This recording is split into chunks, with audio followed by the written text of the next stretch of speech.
Assalamualaikum warahmatullahi wabarakatuh.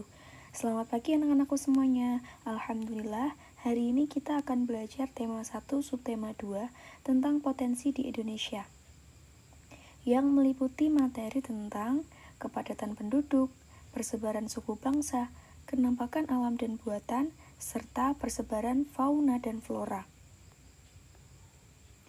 Kepadatan penduduk. Tahukah kamu provinsi mana yang paling banyak jumlah penduduknya? Nah, berikut ini adalah data kepadatan penduduk tahun 2017. Dari data ini, dari peta ini, kita bisa melihat jumlah penduduk per kilometernya dari tabel kanan atas ya. Coba, pulau mana yang paling padat penduduknya? Ya, dari tabel di atas yang paling banyak penduduknya yaitu yang berwarna ungu. Nah, kita sekarang lihat di dalam peta mana daerah yang berwarna ungu. Bener banget, ya, Provinsi Yogyakarta. Pulau manakah yang paling sedikit penduduknya? Nah, kita lihat di tabel kanan atas. Di tabel tersebut yang berwarna hijau army itu adalah daerah yang paling sedikit penduduknya. Sekarang kita lihat petanya. Nah, daerah mana yang hijau army? Ya, benar banget, yaitu daerah Papua, Provinsi Papua. Berapa jumlah kepadatan penduduk Provinsi Sumatera Utara? Nah, Provinsi Sumatera Utara berwarna apa daerahnya? Berwarna oranye muda. Sekarang kita lihat tabelnya. Oranye muda itu jumlah penduduknya 150 sampai 200 jiwa per kilometer. Berapa jumlah kepadatan penduduk di provinsi tempat tinggalmu? Nah, sekarang kita tinggal di Jawa Tengah.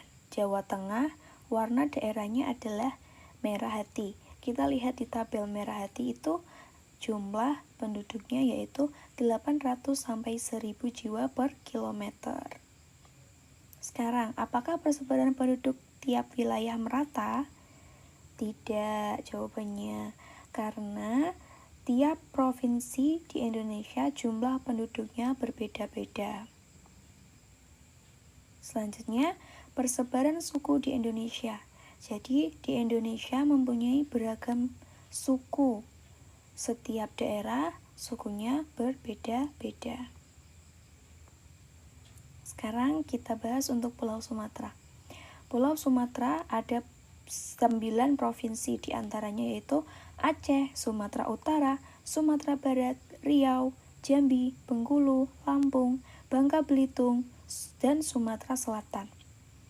Nah, untuk suku Gayo, Alas, Karo, Deli, Pakpak, dan Simoloe berada di Provinsi Aceh. Untuk suku Melayu, Toba, Nias, Mandaling berada di Provinsi Sumatera Utara. Kemudian, Sumatera Barat ada yang namanya suku Minangkabau. Yang Riau ada suku yang bernama Riau, Orang Laut, dan Lingga. Untuk suku Musihulu Jambi terletak di Provinsi Jambi. Untuk nama suku Rejang dan Enggano berada di Provinsi Bengkulu. Untuk suku Lampung, Jawa, Banten, dan Apung berada di Provinsi Lampung. Untuk suku Sekah, Lom, Darat berada di Provinsi Bangka Belitung. Yang terakhir, suku Kubu, Komering, Palembang, dan Musihulu berada di Provinsi Sumatera Selatan. Sekarang Pulau Kalimantan. Di Pulau Kalimantan terdapat 4 provinsi. Yang pertama adalah Kalimantan Timur. Kalimantan Timur mempunyai beberapa suku, diantaranya Murut, Kenyah, Kayan, Bahau, Melayu, dan Lawangan. Untuk Provinsi Kalimantan Selatan terdapat suku Banjar. Selanjutnya, untuk Kalimantan Tengah ada suku Dayak, Runan, Ngaju, Melayu, dan Maanyan. Sedangkan untuk Provinsi Kalimantan Barat, ada yang bernama suku Iban, Melayu, dan Odanium. Selanjutnya, Pulau Sulawesi. Pulau Sulawesi memiliki 5 provinsi. Di antaranya adalah Sulawesi Utara, Gorontalo, Sulawesi Tengah, Sulawesi Selatan, dan Sulawesi Tenggara. Untuk Sulawesi Utara mempunyai nama suku yang disebut Minahasa.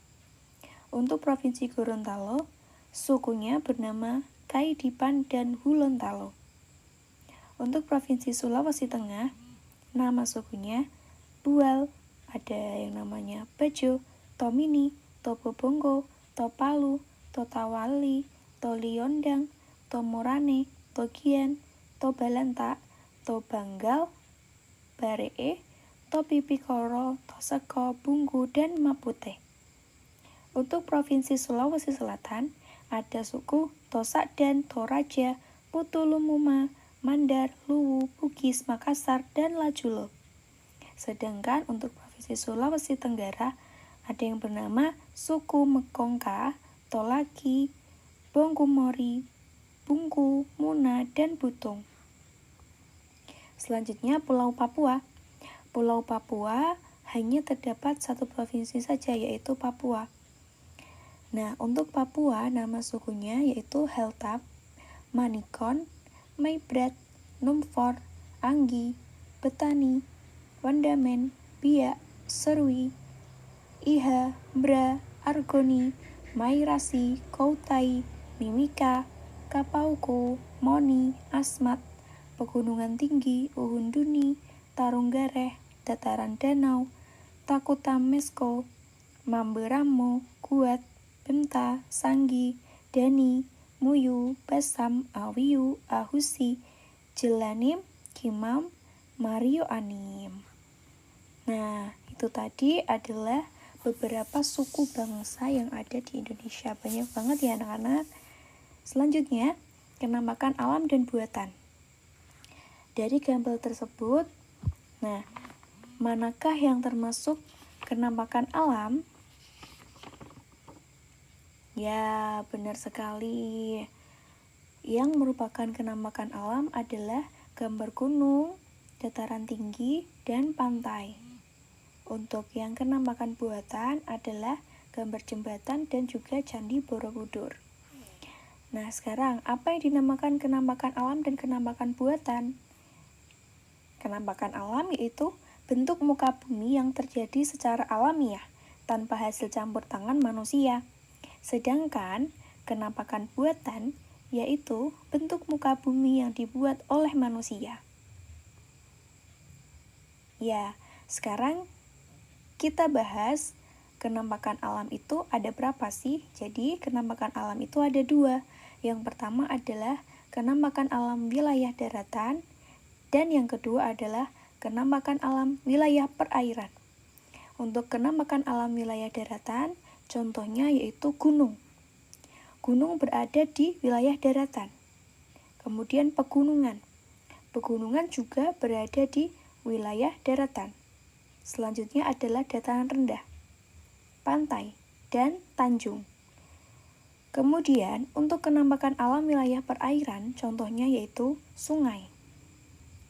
Kemudian danau, laut, dan rawa. Kenamakan alam wilayah darat adalah gunung. Gunung adalah bagian bumi yang menonjol. Gunung lebih tinggi dari daerah di sekitar. Tingginya lebih dari 600 meter di atas permukaan laut. Gunung terdiri dari 3 bagian. Yang pertama adalah puncaknya. Yang kedua, lereng. Dan yang ketiga adalah kaki gunung. Tanah yang berada di sekitar gunung sangatlah subur. Hal itu karena tanah di sekitar gunung mengandung fosfor dan silika yang berasal dari letusan gunung. Jadi ketika gunung meletus, dia akan mengeluarkan larva yang kemudian bisa mengakibatkan tanah di sekitar gunung menjadi subur. Hal ini menyebabkan lereng dan kaki gunung banyak ditumbuhi pohon-pohon lebat dan cocok untuk kegiatan perkebunan. Gunung terdiri dari 2 macam, yaitu gunung berapi, dan gunung tidak berapi. Jadi untuk gunung yang berapi bisa meletus atau bisa mengeluarkan larva suatu ketika. Untuk yang kedua adalah pegunungan. Pegunungan adalah rangkaian gunung yang saling sambung menyambung satu dengan yang lainnya. Tadi ketika gunung itu adalah berdiri sendiri, jadi hanya satu saja bagian bumi yang menonjol. Sedangkan untuk pegunungan ini adalah serangkaian gunung yang saling sambung menyambung antara satu gunung dengan gunung yang lainnya. Wilayah pegunungan tingginya yaitu lebih dari 700 meter di atas permukaan laut. Jadi pegunungan ini lebih tinggi daripada gunung. Kemudian, ciri khas dari pegunungan yaitu tempatnya sejuk, sehingga tak jarang pegunungan banyak dijadikan destinasi wisata. Selain itu, pegunungan juga sering dimanfaatkan sebagai tempat pertanian. Pertanian yang dikembangkan di daerah pegunungan adalah pertanian hortikultura. Apa itu pertanian hortikultura? Jadi, pertanian hortikultura adalah pertanian yang mengembangkan jenis tanaman, sayur-sayur, dan buah-buahan. Selanjutnya, penampakan alam wilayah daratan yang selanjutnya adalah dataran rendah. Dataran rendah merupakan wilayah dataran yang relatif datar, luas, dan memiliki ketinggian 0 sampai 200 meter di atas permukaan laut. Di Indonesia, daerah dataran rendah merupakan daerah yang penuh dengan kedinamisan dan kegiatan penduduk yang sangat beragam. Daerah dataran rendah cocok dijadikan wilayah pertanian, perkebunan, peternakan, kegiatan industri, dan sentra-sentra bisnis. Selanjutnya adalah pantai. Pantai merupakan daerah dataran yang berbatasan langsung dengan laut. Sehingga dapat dikatakan pula pantai adalah batas antara laut dan daratan. Pantai ada dua macam, ada yang dinamakan pantai landai dan ada pantai yang terjal. Pantai yang landai biasanya banyak digunakan oleh masyarakat sebagai tempat wisata. Selanjutnya adalah tanjung. Tanjung adalah bagian dari daratan yang menjorok ke laut. Tanjung yang luas disebut semenanjung. Di Indonesia, banyak terdapat tanjung. Kebanyakan tanjung dimanfaatkan sebagai pelabuhan. Selanjutnya adalah penampakan alam wilayah perairan. Yang pertama adalah sungai. Sungai adalah air yang mengalir dari daratan dan berakhir di muara atau berakhir di laut. Sungai mengalir dari hulu ke hilir. Jadi, air yang mengalir di sungai nantinya akan bermuara di laut atau berakhir di laut. Sungai berasal dari sumber mata air hujan ataupun campuran dari sumber mata air dan air hujan. Sungai kecil biasanya disebut sebagai ranting sungai. Akan tetapi, sementara sungai yang besar disebut sebagai batang sungai. Selanjutnya adalah danau. Danau merupakan cekungan yang luas pada daratan yang digenangi oleh air. Danau dikelilingi oleh daratan. Air pada danau umumnya adalah air tawar. Ada dua macam danau, yaitu danau alami dan danau buatan. Apa itu danau alami? Danau alami adalah danau yang terbentuk secara alami tanpa bantuan tangan manusia. Sedangkan danau buatan merupakan danau yang dibuat secara sengaja oleh manusia untuk keperluan sehari-hari. Selanjutnya adalah laut. Laut adalah bagian pada bumi yang berupa perairan luas. Ciri khas laut yaitu airnya terasa asin karena mengandung zat garam. Maka dari itu, banyak petani garam yang memperoleh garam dari menyaring air laut.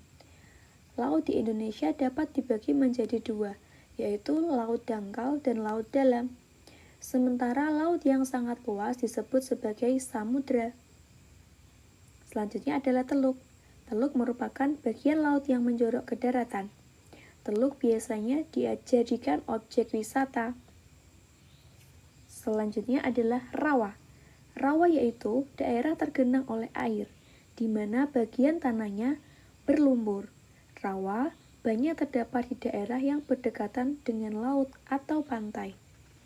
Rawa memiliki banyak manfaat yang sangat penting, yaitu untuk mencegah terjadinya kerusakan lingkungan, sehingga perlu dijaga keberadaannya.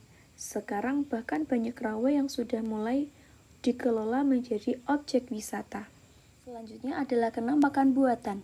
Kenampakan buatan di suatu daerah berbeda dengan daerah lain. Adanya kenampakan buatan akan disesuaikan dengan kenampakan alam yang dimiliki daerah tersebut. Kenampakan buatan dibuat dengan tujuan untuk memenuhi kebutuhan manusia. Yang pertama adalah gambar jembatan. Jadi, jembatan dimaksudkan untuk mempermudah manusia dalam melakukan transportasi. Kemudian, yang kedua adalah gambar pelabuhan. Pelabuhan dimaksudkan untuk memudahkan kapal memindahkan barang-barang yang diangkutnya dari negara lain ataupun untuk tempat pemberhentian kapal. Kemudian yang ketiga adalah Candi Borobudur. Candi Borobudur dimaksudkan untuk kuil Buddha, yaitu tempat beribadah agama Buddha yang sekarang digunakan untuk destinasi wisata. Selanjutnya adalah letak geografis di Indonesia membuat Indonesia memiliki iklim tropis yang bisa menambah kekayaan potensi hayati di Indonesia. Kekayaan hayati di Indonesia diantaranya yaitu keragaman flora dan fauna. Apakah kamu tahu apa saja penyebab keragaman flora dan fauna di Indonesia? Ya, ada beberapa faktor yang membuat keragaman flora dan fauna di Indonesia. Di antaranya yaitu iklim. Iklim meliputi kelembapan udara, suhu udara, dan angin. Yang kedua adalah tanah. Tanah meliputi tingkat kesuburan tanah, suhu tanah, dan daya serap tanah. Dan yang ketiga adalah air. Persebaran fauna di Indonesia. Jadi di Indonesia itu ada beberapa tipe fauna atau hewan. Yang pertama adalah fauna tipe asiatis, yaitu hewan yang hidup di Indonesia bagian barat, diantaranya mencakup wilayah Jawa, Sumatera, Bali, dan Kalimantan.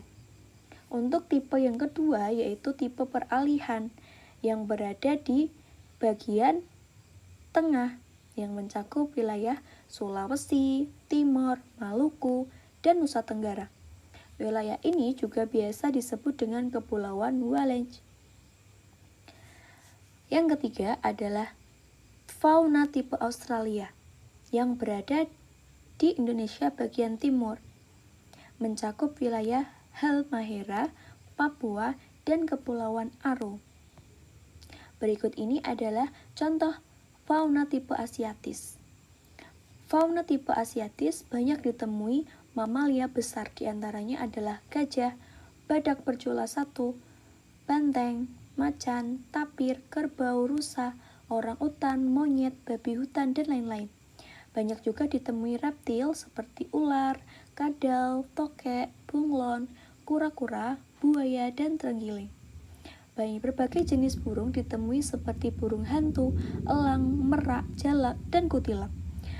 Di sini ada gambarnya, yaitu yang pertama adalah burung hantu. Selanjutnya ada macan, di bawahnya macan ada badak berjula satu, dan yang terakhir ada burung merak. Selanjutnya fauna tipe peralihan. Fauna tipe peralihan diantaranya yaitu babi rusa, anoa, kuda, beruang, kuskus, sapi, dan banteng. Sedangkan reptil diantaranya adalah biawak, komodo, buaya, dan ular. Berikut ini adalah contoh fauna Indonesia bagian tengah atau tipe peralihan, yaitu anoa. Ada babi rusa juga, ada gambarnya kuskus, dan ada gambarnya komodo. Selanjutnya adalah fauna tipe Australik. Fauna tipe Australik ini yang berada di Indonesia bagian timur, di antaranya adalah beruang, kanguru, walabi, landa irian, kuskus, kanguru pohon, dan kelelawar. Banyak juga ditemui reptil seperti ular, kadal, jaya, dan biawak. Berbagai jenis burung diantaranya burung cendrawasih, kasuari, nuri, raja, udang, dan mamudur. Nah, berikut ini adalah gambar fauna tipe Australia. Yang pertama ada burung cendrawasih. Gambar yang kedua ada kanguru, dan yang terakhir ada burung kasuari. Selain ada keragaman fauna, di Indonesia juga ada keanekaragaman flora. Flora itu adalah tumbuhan. Jadi, ada beberapa faktor yang membuat keragaman flora di Indonesia. Yang pertama adalah iklim. Yang kedua adalah jenis tanah. Yang ketiga adalah tinggi rendahnya permukaan bumi. Dan yang terakhir adalah biotik atau pengaruh makhluk hidup. Pengaruh suhu udara dapat berpengaruh terhadap suatu jenis tanaman yang hidup di suatu tempat. Pembatasan wilayah flora di Indonesia antara lain, yang pertama adalah daerah panas, yaitu di antara 0 sampai 650 meter. Tumbuhan yang bisa hidup yaitu jagung, karet, kelapa, padi, dan tebu. Untuk daerah sedang yaitu berada di 650 sampai 1500 meter. Tumbuhan yang bisa hidup yaitu teh, kopi, dan tembakau. Untuk daerah sejuk yaitu berada di 1500 sampai 2500 meter. Tumbuhan yang bisa hidup yaitu teh, kina, pinus, dan sayuran. Yang terakhir adalah daerah dingin yaitu di atas 250 meter. Dengan ketinggian yang sangat tinggi yaitu 2500 meter, cenderung mempunyai tanaman yang tidak bisa dibudidayakan. Jenis flora di Indonesia yang dipengaruhi iklim. Gambar yang pertama yaitu hutan musim. Hutan musim terdapat di Indonesia yang mempunyai suhu udara yang tinggi, serta memiliki perbedaan pada saat kondisi tumbuhan di musim hujan dan di musim kemarau. Jadi, pada musim kemarau, pohonnya meranggas atau daunnya gugur. Pada musim hujan akan tumbuh menjadi hijau kembali. Contoh dari hutan musim antara lain hutan jati dan kapuk randu. Hutan musim banyak terdapat di Provinsi Jawa Tengah dan Jawa Timur. Gambar yang kedua adalah hutan hujan tropis. Hutan hujan tropis terdapat di daerah yang mempunyai curah hujan yang tinggi. Indonesia memiliki iklim tropis dan juga dilalui oleh garis khatulistiwa. Hal ini membuat Indonesia mempunyai banyak sinar matahari sepanjang tahun, curah hujan yang tinggi, serta memiliki temperatur udara yang tinggi. Di Indonesia, banyak hutan hujan tropis yang terdapat di Sumatera, Kalimantan, Sulawesi, serta Papua. Selanjutnya ada sabana. Sabana dapat hidup di daerah yang mempunyai curah hujan yang sedikit. Sabana ialah padang rumput yang diselingi oleh berbagai pepohonan yang bergerombol. Sabana banyak terdapat di Nusa Tenggara Barat dan Nusa Tenggara Timur. Selanjutnya adalah stepa. Jadi, stepa itu padang rumput yang luas. Stepa dapat hidup di daerah yang mempunyai curah hujan yang sangat sedikit. Stepa banyak terdapat di daerah Nusa Tenggara Timur. Dan yang terakhir adalah hutan bakau. Hutan bakau itu bisa disebut juga dengan mangrove. Hutan bakau atau mangrove bisa ditemui di daerah Rembang. Jadi, hutan bakau itu hutan yang hanya dapat tumbuh di pantai yang berlumpur. Hutan bakau atau mangrove banyak terdapat di Pulau Sumatera bagian timur, Papua, Kalimantan Barat, serta Kalimantan Selatan. Selanjutnya adalah persebaran flora di Indonesia. Jadi, flora di Indonesia atau tumbuhan di Indonesia itu disebar atau mempunyai persebaran di 3 bagian. Yang pertama adalah Indonesia bagian barat, yang kedua adalah Indonesia bagian tengah, dan yang terakhir adalah Indonesia bagian timur. Untuk Indonesia bagian barat, jenis floranya memiliki ciri-ciri yaitu memiliki kayu berharga, daun yang hijau sepanjang tahun, jenis pohon yang tumbuh bersifat heterogen, dan terdapat flora endemik. Contoh pohon cempaka, pohon jati, pohon meranti, pohon karet, pohon mauni, dan pohon beringin. Kemudian untuk di daerah Indonesia bagian tengah, Jenis flora yang tumbuh memiliki ciri-ciri yaitu memiliki ukuran daun yang kecil dan pendek.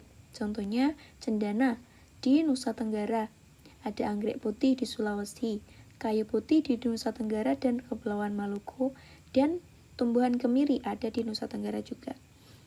Untuk yang Indonesia bagian timur, jenis flora atau tumbuhannya memiliki ciri-ciri yaitu memiliki daun paralel dan panjang. Contohnya matoa yaitu berada di Papua. Kemudian ada bakau di Papua juga. Ada sagu dan anggrek juga berada di Papua. Sekian materi mengenai potensi Indonesia hari ini anak-anak. Semoga bermanfaat. Jangan lupa selalu belajar dan tetap semangat.